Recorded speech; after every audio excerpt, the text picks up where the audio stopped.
মর্তবাসী সদাজলে ভুগেছে অন্তরে, শত কুকর্মা নরনারীগণ সাহায্যের যত করে করিবে বিশ্লেষণ।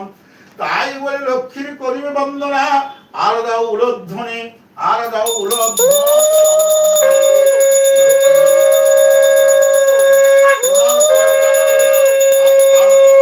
আলপনা দেবেন আর, আলপনা দেবেন আর ষোলো দুই হাতে, প্রণাম করিবে যা তো জানমা সেখানে। প্রণাম লক্ষ্মী মাতা বিষ্ণুর ঘরণী, ক্ষীরদ সম্ভব দেবী জগৎ মোহিনী। দয়াময়ী জগৎ মাতা বিপদ নাশিনী, অগতের গতি তুমি, তুমি নারায়ণী। ভক্তের বলত দেবী সত্য রূপিণী, হরিপ্রিয়া পদ্মাসন ভূতি হরিপ্রিয়া। আর তুমি মা তো স্বামী আর আরাধনা, পদ্ম ছায়ায় দানে তুমি করিবে জগৎ মাতা। দুর্গতির সাগরে পরে ডাকে যে তোমারে,